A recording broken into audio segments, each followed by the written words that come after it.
Welcome to Yahoo Finance's flagship show, The Morning Brief. I'm Brad Smith alongside Madison Mills. Happy Friday, everyone. Let's get to the three things that you need to know today. First up, U.S. stock futures falling this morning as investors de-risk ahead of President Trump's tariff deadline next week.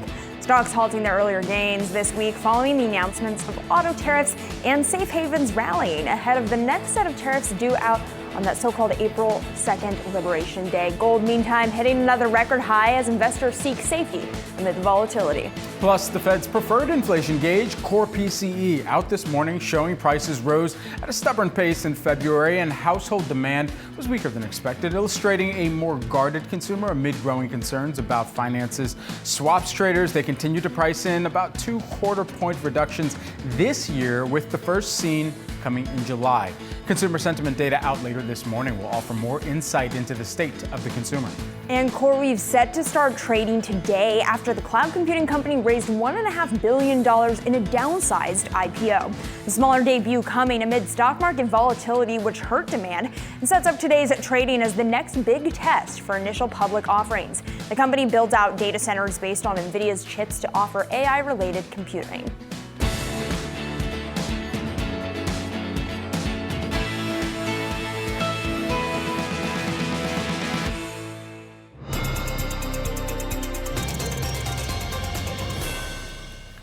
Take a look at U.S. stock futures this morning. We are down across the board fractionally here following the latest read on the Fed's preferred inflation gauge, core PCE. Inflation rose at a stubborn pace during February. Personal spending came in slightly weaker than expected. Joining us now, we've got Thomas Simons, who is the Jefferies chief U.S. economist. Thomas, great to see you. Thanks for joining us this morning. Just take us into your reaction to this print. Good morning. So I do believe that the inflation trend overall is not really inflecting higher. I know that there's a temptation to believe that based on the fact that tariffs are coming in. Obviously, the price level is going to rise on a number of different things, but the implementation is not immediate. I don't think that we're inflecting towards some sort of demand-driven higher inflation environment. We did miss, a little bit to the upside here with the February PCE data, especially relative to the CPI data that we saw earlier this month, which was a little bit softer. I think the CPI is more indicative of the trend. We're seeing lower energy prices, falling gasoline prices, and also, the continued disinflation in shelter that we're seeing. I think that those will push towards a more modest inflation environment in the months to come. And I think that's what is more important to keep focus on. So where does this leave the Fed, Thomas? The Fed is pretty comfortable in their sort of no hurry mode right now. I do think that this particular print is not helpful, but if what I expect for the next couple of months does continue to play out with more modest inflation, and again, no details here really suggested that that view is wrong. I do think that it leaves them in a position where they can respond to the potential impact of uncertainty on the labor market later on this year. I'm still expecting that they're going to cut by mid-year and probably have 3 rate cuts in June, July, and September. Thomas, with that in mind, it really kind of puts us in this predicament where we're trying to figure out how much the labor market will also continue to impact the mindset of the consumer, where we've already seen that start to show up in some of the confidence prints there. And then at what point is there a large enough trend that the Fed needs to act on? And if July is that point, then at what point later on in the year will the Fed also potentially have to take even more action if there is further deterioration? So I think once we get through the issues with in Congress with the budget debate that's going on, after we get a few rate cuts from the Fed, and once the policy focus starts to shift towards more pro-growth, domestic policy offsets to potential tariff impacts, I think the second half of the year we could see a return to stronger growth. I don't think July 1st is necessarily the day that you should expect that the tone is going to change. It could be Q4, for instance. But I don't think that a cutting cycle that's engaged by the Fed, by mid-year is going to be particularly long or deep. Much like what happened in September, I think that it's very likely, September of last year, I should say, I think that it's very likely that once they start cutting, they'll start to see better data that maybe suggests that they don't need to cut nearly as much as they do in true downturns.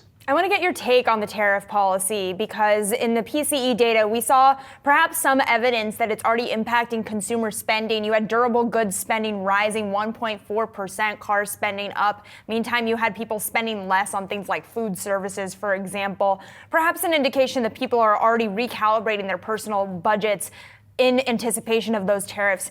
At what point does the nature and the headlines surrounding these tariffs become sort of unrecoverable when it comes to the consumer sentiment impact? Comfortable is a word I think that's, I'm not really, particularly concerned with. I do think the consumer remains fairly resilient. I do think that there is, I would agree with you that there are clear indications that people are nervous. If someone is employed by the federal government, for instance, they've had this kind of on again, off again, am I employed, am I not employed thing going on, which is, respectably very, concerning. That's going to restrict spending. People who are adjacent to the government, same kind of thing.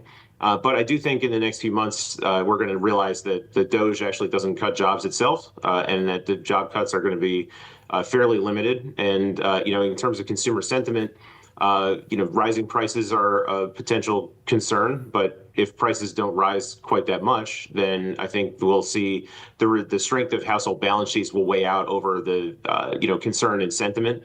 And people, especially the top end of the income distribution that's been driving growth this whole time, will continue to drive overall growth. I've been certainly sympathetic to the bottom half of the income distribution. It is a very challenging environment to be in. But, if they pull back a little bit, it frankly, just based on the math, doesn't drag down growth into recession territory. As we were kind of wading through both the data this morning and also looking out into next week and the potential continued impact of what the tariffs could look like, I was kind of pairing that with what we had seen from Apollo's chief economist, Torsten Slok, who had said tariffs unfortunately have two short-term negative effects on the economy: elevated uncertainty, negative impact on household and corporate spending decisions, and then also a negative impact on corporate earnings as companies experience higher production costs. As you're kind of looking through some of the nearer term impacts that you would be watching closely to make sure that there's not a longer term implication, what would that be from what you can kind of estimate at this juncture? Yeah, a very difficult exercise, quite honestly. I tend to think that if we're expecting that there's going to be some sort of long-term impact, you have to assume that means there's going to be some sort of tit for tat back and forth where tariffs escalate ad infinitum. And if that's the case, then short of the government directly stimulating the household sector with checks to offset the impact of tariffs, there's no reason to believe that market forces can continue to support higher and higher inflation. So, there will be demand destruction by tariffs if they go higher and higher. I think that as it stands right now, and, based on the positioning that we've seen from trading partners looking to cut deals, my guess is that what we're looking at right now is the worst case scenario, and that what eventually comes to play out will not be nearly as, onerous as it looks like today. That is a little bit of a Pollyanna view. I tend to be an optimist, but maybe I'm leaning a little bit too far into trusting that these policies are going to be executed on properly. But I would agree with Torsten that the first half of this year is probably going to be quite poor. We'll probably see a Atlanta Fed GDP now estimate that's going to be out later on this morning, more negative. Even the ex-gold model that they use to offset the imports that we've seen from I think from Europe in gold, like they'll probably turn negative as well. And it will spark more recession fears as we start to pencil in potentially negative GDP prints for the first 2 quarters of the year. But I don't think that the economy is vulnerable enough such that we have the potential for really significant negative feedback loops to develop and really cause destruction that takes a long, long time to put back together. Hey, we'll take a Pollyanna view from an economist, Thomas. Thank you so much for joining us. Really appreciate it. Of course. Thank you. Well, President Trump is set to enact tariffs on billions of imports to the U.S. next week as part of his so-called Liberation Day. Here's what you can expect. On April 2nd, reciprocal tariffs are supposed to go into effect, though the details still a bit unclear, and President Trump himself has said there's flexibility within those plans. Levies on external agricultural products will be enacted. Tariffs on goods from Canada and Mexico will also resume. And then the following day, April 3rd, the tariffs on auto imports will go into effect, with levies on auto parts set to follow within the month. Trump has also threatened tariffs on pharma, semiconductors, alcohol coming from the EU, though the dates of those specific tariffs are not clear at this time. And here you've got a perfect rundown of everything you can expect in the immediate term here. Joining us now to discuss, we've got Heidi Kribo-Reidecker, Counsel on Foreign Relations Senior Fellow, also former Chief Economist at the State Department. Heidi, great to speak with you. Just want to get as much clarity for our audience as we possibly can in the near term. What exactly should investors be anticipating to come on April 2nd? So, I mean, that's the big question. I mean, I think countries, companies, and markets know surprisingly little about what will happen on April 2nd, and indeed, as you mentioned, we're going to have sectoral tariffs on metals, cars, chips, pharma, lumber, and we don't know if those are going to be stacked, meaning on top of other tariffs. We don't know about the level of the reciprocity. You have 15 dirty dozen, dirty 15 countries that make up about 80% of our trade with our trading partners. So, I mean, it's going to be substantial, but I think it's, given the enormity of this change in the global trading system, in ripping up our FTAs and our prior trading relationships with our leading trade partners, I think we know surprisingly little. And so with that in mind, how are companies and businesses running the calculus around that surprisingly little known, and the unclarity, quite frankly, especially knowing that you also don't know and can't estimate how the retaliations and those efforts might look from other countries where those companies have operations? Yeah, I mean, you really can't make decisions. If you are if you're a company, you can't make a clear investment decision. I do think one of the longer term impacts, and I would take a slightly different take than your previous guest. I think that there will be longer term fallout, because I think what we end up with on the back of this is a reconfiguration of trade flows and investment flows, moving to I would say a U.S. +1 strategy, because effectively friendshoring is dead. If you're going to get hit with tariffs and you're Canada and Mexico. So I would see, a reconfiguration of trade and investment flows, one for the U.S. market and one for the rest of the world. And I think that will be destabilizing for the next couple of years. Okay, so what is the near-term then GDP impact that you would be monitoring up against for the back half of this year, as we've heard everything from we'll be fine all the way into bumpy ride with a growth scare, but still growth? I would probably be in the bumpy ride with a growth scare, lower than expected growth, but still growth. I do think that we are in for a more chaotic implementation of these tariffs. Canada has already, in a staggering speech that Mark Carney gave yesterday, really, almost divorcing from the United States. I think we can't underestimate that Canada is one of our key trading partners, and they will retaliate. And I think it's a big. This is not going to be a one-off event.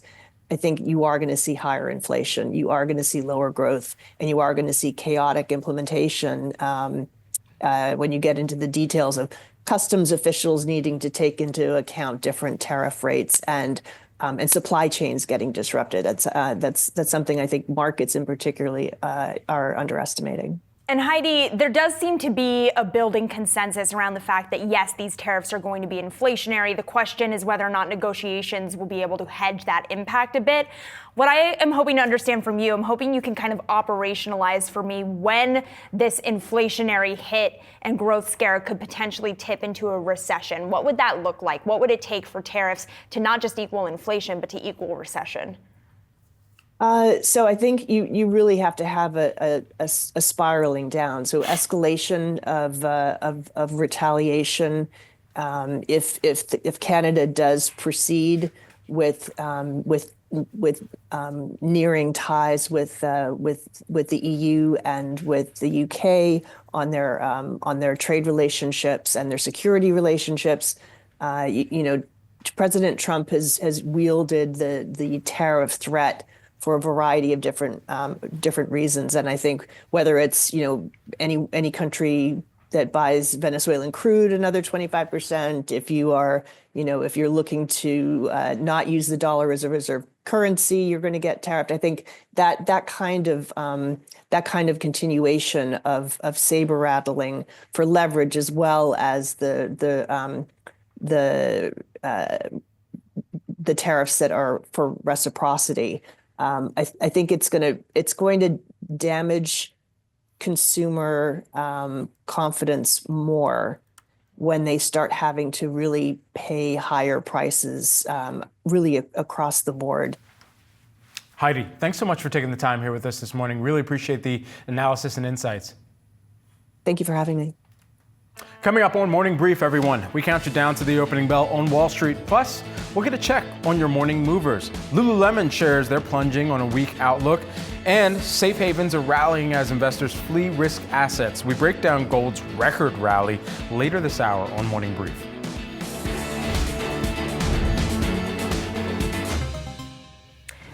A powerful 7.7 magnitude earthquake struck Myanmar and Thailand overnight, killing at least 3 people in Bangkok when a tower block under construction collapsed.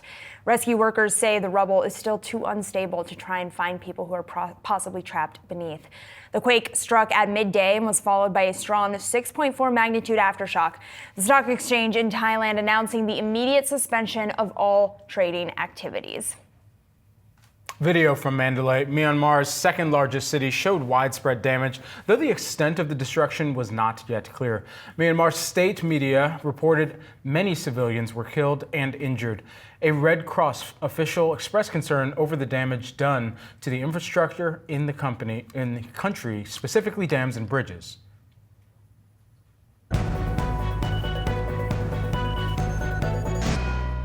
Now time for some of today's trending tickers. You can scan the QR code below to track the best and worst performing stocks of the session with Yahoo Finance's trending tickers page. First up, CoreWeave, pricing its IPO well below the expected range in a blow for the AI-related IPO market. The AI infrastructure company sold 37.5 million shares priced at $40 a piece for a valuation of $20 billion. Now, CoreWeave was initially eyeing a range of $47 to $55 a share. CoreWeave is backed by NVIDIA, which is expected to spend $250 million on the company's IPO. CoreWeave will start trading on the NASDAQ today. Stay tuned to Yahoo Finance because we'll be speaking with Brandon McBee, who is the CoreWeave's co-founder in the 11 a.m. hour here, and Chief Development Officer, I might add.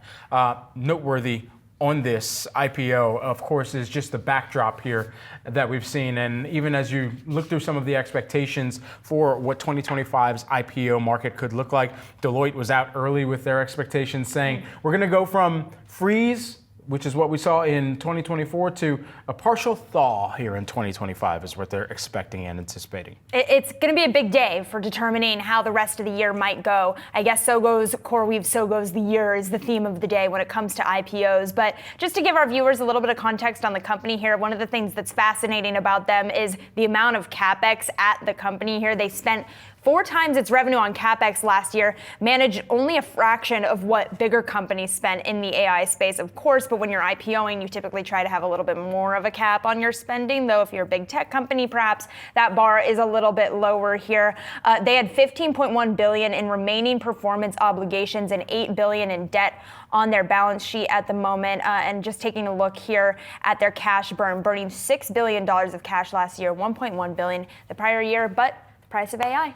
IPO is near and dear to my heart. It's a division I used to work in when I was at NASDAQ stock market, and so still have a lot of friends, colleagues that still work over there, and there are a few things that they tend to look for when you have deals like this coming to the public markets, because it could set the tone for the rest of the year as well. We even recently, as last week, spoke with the Discord co-founder and CEO, Jason Citron, who essentially broke down what they we're experiencing. And like a lot of companies who are just trying to figure out what the market is looking like, not just the market for their business, but more broadly, the market that they're entering into, what the volatility looks like. We've seen the VIX for most of the year above 20. And so we've just recently kind of settled below that psychological level and been in that ballpark. But what the VIX is doing and the economy being buoyant as well is another thing that Deloitte is looking for. And then just additionally here, just the cost of capital at this juncture too. Yeah. That's something that Deloitte had also noted. The cost of capital is off its post-inflation peak, but most importantly, 2025 follows a year where the IPO market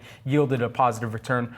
Get this, for the first time since 2020. Yeah. So this is going to be the first big test here. And that was a big year for IPOs. That's really interesting to hear your context, though, in terms of the first IPO actually really mattering and the considerations on that for the year. Especially of the AI front. Yeah, exactly. This is a big one for investors. We'll have special coverage for you here on Yahoo Finance throughout the day, so stay with us.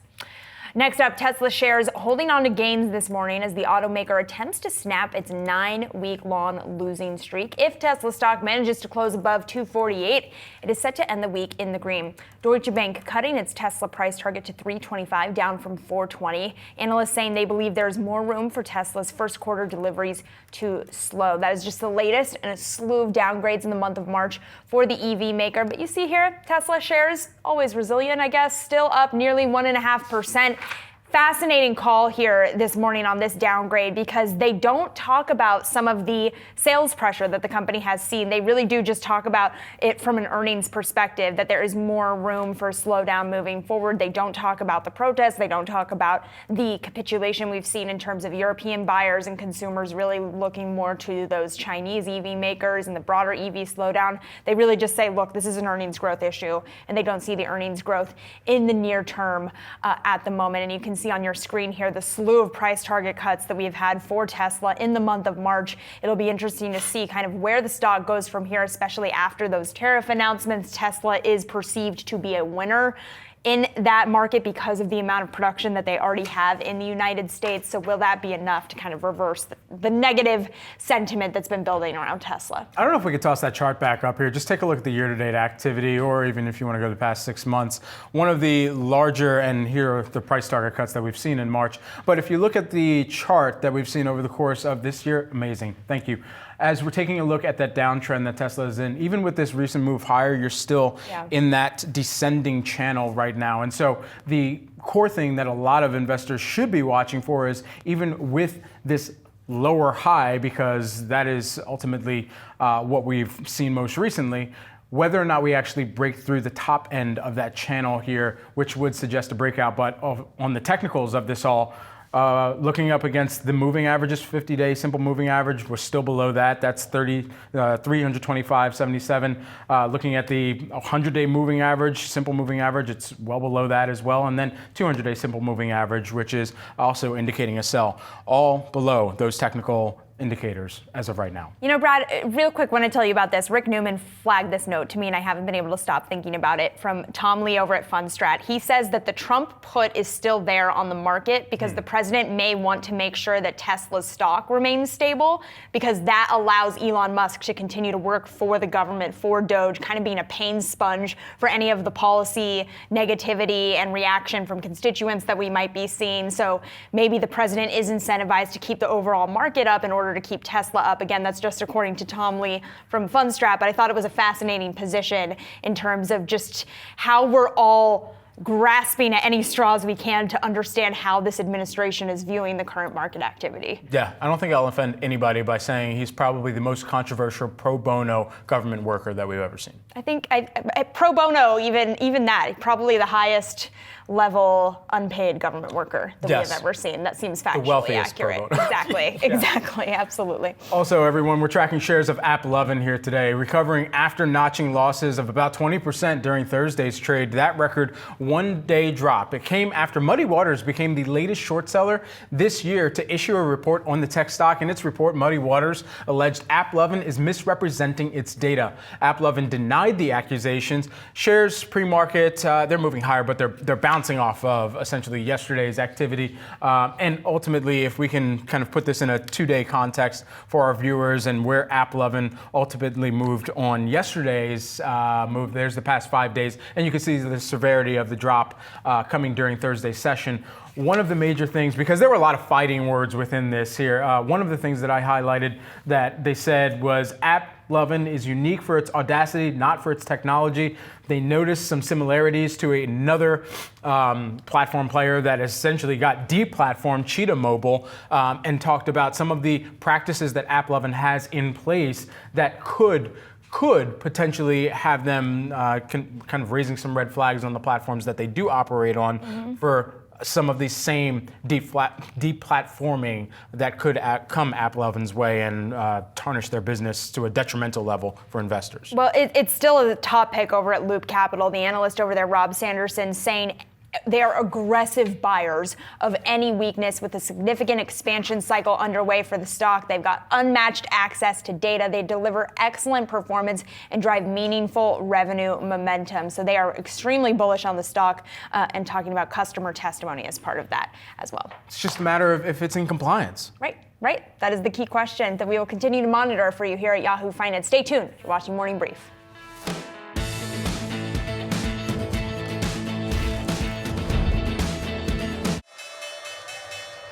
There you're taking a live look at the opening bells at the New York Stock Exchange and at the NASDAQ.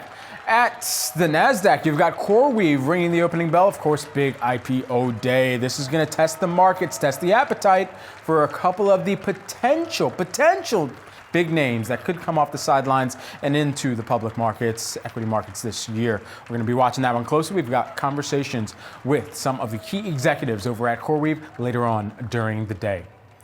Well, that's the opening bell on Wall Street. Let's take a look at the major averages as we begin today's trading session. Let me go ahead and populate this chart for you. The Dow Jones Industrial Average as of right now, over the past 4 days, 4 sessions here, is down by about 0.8%. You're seeing us down by about 0.1%, 0.2%, sitting right in between that in declines as we begin today's activity. You're seeing the NASDAQ composite right now move lower over the past 4 sessions by about 2.6% here today, adding on about 0.5% in declines, and then additionally the S&P 500 taking a look at that move out of the gate here this morning, fractional declines there to the tune of about 0.3%. And then as we zoom in a little bit more on technology, take a look at the NASDAQ 100 right now. It looks like you've got pretty much, well, just one of the names in positive territory, of the Magnificent Seven at least, and that is Tesla right now. That's up by about 0.4%. However, you got some declines across the board for Amazon, Alphabet, Google, whatever you're calling them, call them down here right now. Meta Platforms, they're lower by about 0.6%. NVIDIA, Microsoft, Apple, also fractional declines there. Let's take a look at some of the sector activity as we always do. It looks like we're about as split as you could get for 11 sectors here. And ultimately bringing up the caboose right now, you've got XLY, that's your consumer discretionary sector. That is lower here on PCE day, I might add, as well. And that's lower by about 1%. However, leading the pack at the front of the train engine, you've got utilities. That's up by about 0.5%. And then just lastly here, let's take a look at the Dow components. 30 components, we got them lit up here for you on the screen, red and green. And let's put this on an equal view so you could see. We've got more laggards than advancers as of right now. Merck in front, Amazon in the back. Let's get on over to Yahoo Finance's Jared Blickery for a look at what is moving. Hey, Jared. Thank you, Brad. I want to start with the indices as usual. We have the small caps leading down. They have been down for about 4 days now, but the S&P 500 is up 2 weeks straight. At least it's trying to do that. We'll see what happens by the close. Here is a 5-day look, and you see it's holding on to gains of a whopping 11 basis points or 0.1%, so just barely there. Let's take a look at the NASDAQ. That is now in the red for the week, so it will not be a 2-week streak for the NASDAQ if we were to close right here. We'll also check out the NASDAQ 100 real quickly and see if the same holds. But interestingly, I track sentiment surveys, and I found this tweet by Ryan Dietrich, the AAII Bulls and Bears survey that comes out each week. It has now had bears above 50% for 5 weeks straight, and I believe that is only the 3rd time in history that has happened. That is a contrarian indicator. So we'll see if we can get some kind of liftoff here as April finally comes into the fore, and April is supposed to be a positive month according to history. So we'll see how that plays out. Want to skip into the bond market here. We got the 10-year T-note yield. Let's see if I got any stats here. Not a big one. This is a 5-day price action again. You can see it's down about 5 basis points today, and it's actually going in the same direction as the U.S. dollar index. So I've been tracking; those have been moving opposite each other on a lot of days, but they're moving in the same direction, just not by a whole lot, at least with respect to the U.S. dollar right now. Let's take a look at the weekly sector action. Utilities and real estate leading today, which is somewhat uninspiring. We'll check out the 5-day look, and here we can see tech is leading to the downside, down about 2%. See if I can circle that better. And then you have healthcare and utilities also in the red. So it's a mix of tech and defensives that are leading the way down this week. And if we take a look at the NASDAQ 100, I'm going to leave the 5-day look up here, and we're going to see that Tesla is in the green, and it should be up about, there we go, 8.6%. There's Tesla right there, up 8.6%. It had been down for 9 weeks, and this is going to be the first week it's positive in 10, and we'll see if how that carries through to the next week. But Tesla's just been mired in bearish territory here, and maybe this is finally the liftoff. We'll have to see what happens. We can also take a look at Amazon. Amazon is catching my attention. Amazon also having an up week here. It's less than 1%. It's not a lot, but Amazon has been down for the past 7 weeks, so maybe this is the very beginning of a fledgling turnaround. Got to get over to futures, where we have both silver and gold in the forefront here, and it's been a really productive day and week for silver. It is having its best week in 3 months. It is also up to a 13-year high, and you can see this is a weekly look. SI equals F is our ticker here. That is up 6% this week, and I'll show you a longer-term chart. Let's go to 25 years, and we can see, there we go, all the way back to 2011, and that was right around those record highs that we saw around the $50 price level. That's also about when gold was peaking, so interesting to see how these dynamics come into play. And I did mention gold, I believe. We'll see if we have another record high in gold. It has been hitting those records recently, and GC equals F is kind of eluding me. There we go. It's actually down 0.1% for the week, and we can see it is down just a smidge today. That's the same 25-year chart, and you can see it is far and away above its peak that we had in 2011 and 2012. So just more bullishness for gold, and I'm going to leave it there, guys, and I'll send it back to you, Maddie. All right, Jared, thanks so much as always. It's time now for today's strategy session. Investors are de-risking their portfolios ahead of President Trump's tariff day announcement, selling stocks, holding cash as uncertainty lingers. Another loser amid the selling, big tech. Joining us now, we got Michael Rankin, NYSE's senior market strategist. Michael, great to have you on here. So it's been interesting because we entered this correction. There was maybe some hope that the big tech names would get us out of it, but they haven't at this point. If they haven't done it yet, what makes us think that they possibly could? Should we let go of that hope that big tech is going to save us? Well, look, I mean, I think, well, first off, thank you for having me in. Look, in terms of the big tech, right? I mean, right now there's a lot of questions around the AI, kind of entire complex in that story, right? So that has been a big drag on a lot of those names. You've seen them, kind of move pretty significantly lower. And you've kind of, you've seen multiples start to compress on a lot of those stocks. And if you look at the earnings estimates for those names, right, they haven't necessarily moved lower, right? So, I think there's a digestion period, right? I mean, clearly, we've come off of a couple of years where those stocks have kind of really, really led to the upside. You've seen kind of during Q1 some rotation out of that, right? But I don't think it necessarily means that. I don't think that they're going to necessarily lead us out, but if they stabilize, right, that's enough for the markets to kind of. How do you think that companies right now are trying to best position themselves, though, in forecasting even through some of the uncertainty of how tariffs could impact their business? Because it's not just what we're putting out there for other countries to have to deal with, but also what the retaliation efforts might look like.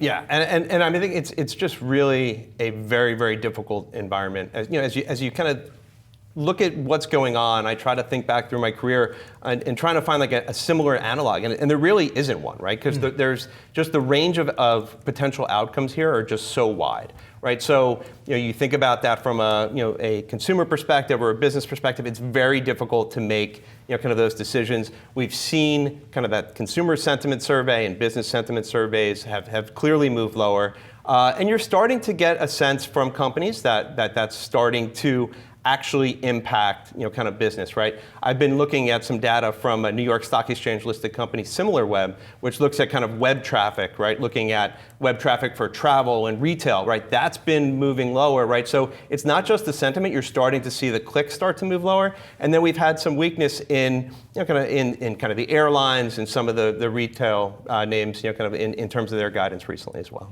And even some weakness in Lululemon as of this morning here. What is that telling you just about the health of the consumer and more broadly kind of what the impact on profit margins of the health of the consumer sort of weighting might look like? Right. Look, I think there's clearly caution, kind of from a consumer's perspective.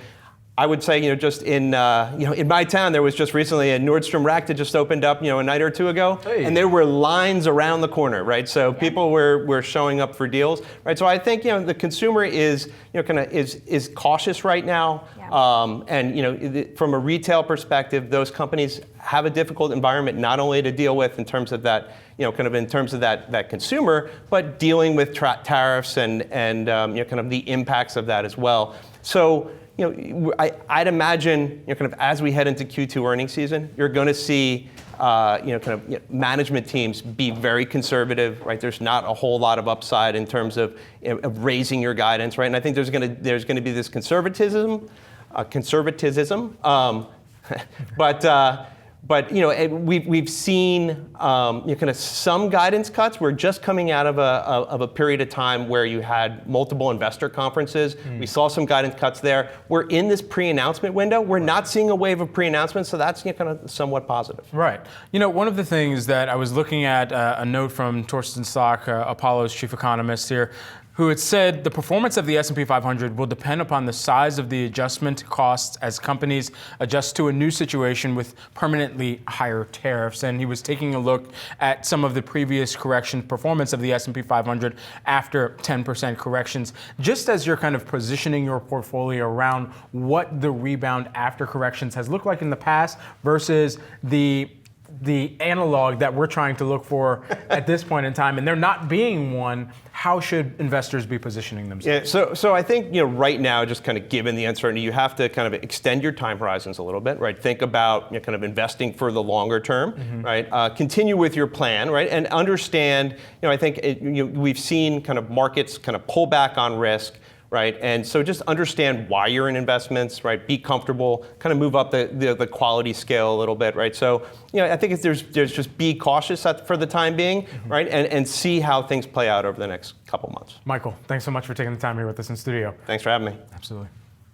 Maddie, I'll toss things on over to you at the touch. Thanks so much, Brad. As investors flock to safe havens, one is outperforming them all, and it's gold. Gold rising to a record amid concerns about that widening trade war after President Donald Trump pushed ahead with U.S. tariffs on all auto imports. This year alone, gold is up 17%, with the rally fueled by central bank buying and investors seeking safety ahead of even more tariffs due out in the coming days. And more gains could be ahead. Several major banks have raised their price targets for the precious metal. Goldman Sachs on Wednesday here forecasting a $3,300 an ounce call by year end. And you can see here we have gold moving to the upside today. I also want to mention 17 record highs, the single biggest number of record highs that the precious metal has had in any singular year. One of the things that's really interesting about gold as a safe haven play is that it can actually be seen as a competitive force to the likes of the US dollar. I mentioned that central bank buying. If we continue to see central banks around the world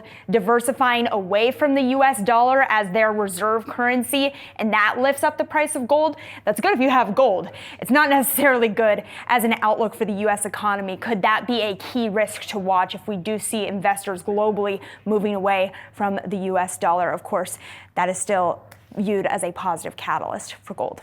Coming up here, Lululemon warning of slower sales as consumers pull back on spending. We got the biggest takeaways for the retailer's fourth quarter results next on Morning Brief.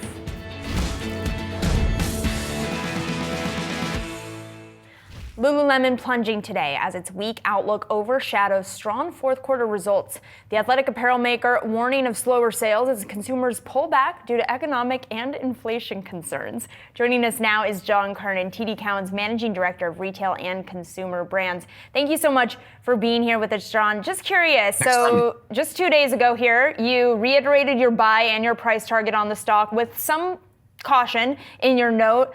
Does this result change anything for you on your call?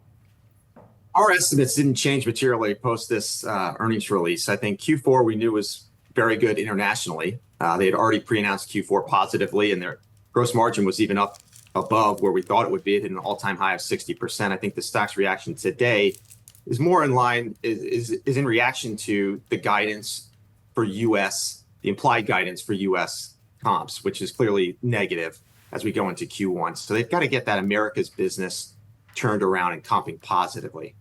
What does this Lululemon guidance say about the state and the mindset of the consumer? The consumer clearly saw a big slowdown in February, and it's continued through early March. And I think when you look at, we came out of a very strong holiday, and I think everybody felt good about the consumer, but the headlines have changed. Consumer confidence has radically changed. And right now, the consumer is in a period of hesitation when it comes to discretionary spend. Does Lululemon need to open up its model a little bit more? I mean, this is a brand that really struck such a chord on the D2C business that it changed the models for years of some of its biggest competitors.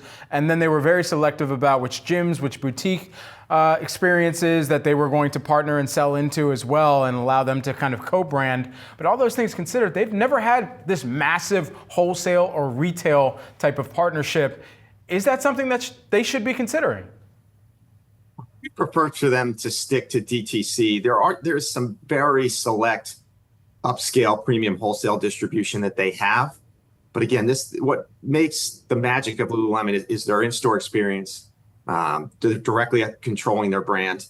And I think that's been an advantage for them over time, both in store and online. They've been increasing marketing recently. It was up 50 basis points as a percent of sales. This isn't a company that spends a tremendous amount on marketing compared to some of the peers, but that's an item we're watching to see if it rises even further. John, just curious, when you are doing your modeling on a company like this, how do you possibly factor in the impact of the tariff policy coming from the White House right now? How are you getting clarity on how to change your models off that? It's very difficult for us. It's very difficult for the CFO.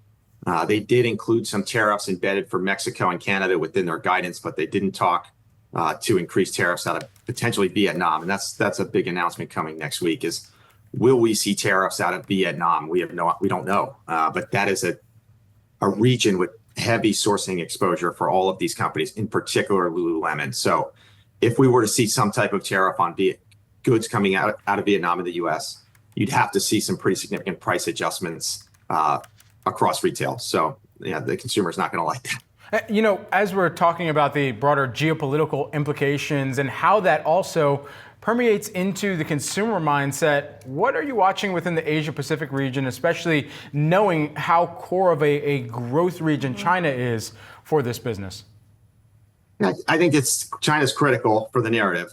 China was 42% of Lululemon's total 2024 sales growth. It's going to be even, based on the initial guide they gave, it's going to be even at least 50% of the incremental sales growth this year for the total company. So there's some investors that are hesitant to pay a high multiple for that. They want to see the Americas business start comping positively again. Americas is in a much more competitive environment than China, so to speak. There's some new upstart competitors that are making that market difficult. But China and rest of the world are very important to this financial model and the growth right now. And I think investors are hesitant to pay a very high multiple for China-based growth. So just to put a bow on this, the stock continues to move to the downside while we're talking here. Do you think investors are wrong that this is an overreaction, or are we going to be asking you to come back on our show when you lower your price target next week?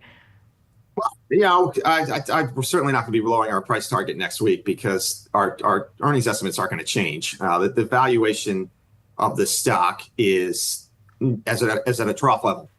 It's sub 20 times 2025 earnings. It's sub 10 times EV to EBITDA.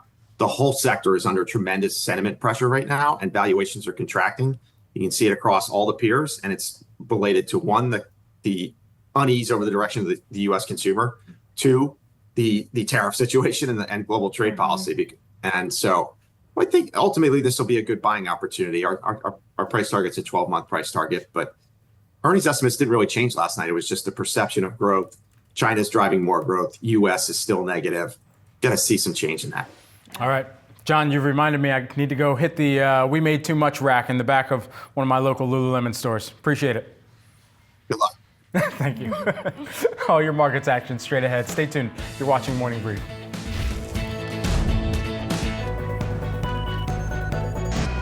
We're taking a closer look at some trending tickers this morning, and we're doing it in 30 seconds each. Let's go. First up, Rocket Lab rising after being selected by the U.S. Space Force to compete for the Department of Defense's high-priority national security missions for its National Security Space Launch Program.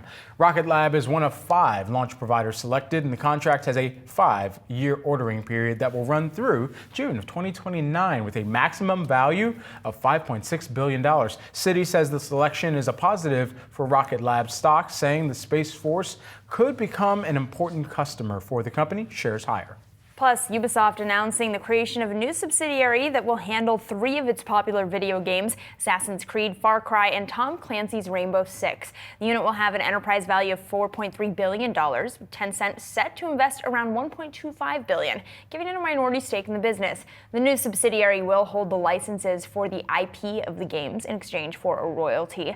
The deal is a vote of confidence from Tencent after a few difficult years after the pandemic-era lockdowns eased. The deal is also expected to be closed by the end of 2025. Finally, Nippon Steel is reportedly considering investing $7 billion to upgrade U.S. Steel Corp facilities if it wins approval for its planned $14 billion takeover. That is much more than the nearly $2.7 billion it previously offered. For Semaphore, they in this report say that the increased investment comes as Nippon Steel and U.S. Steel hold talks with the Trump administration to salvage the deal. President Trump initially opposed the sale of U.S. Steel, but in February, he said he was open to a strategic investment from Nippon Steel.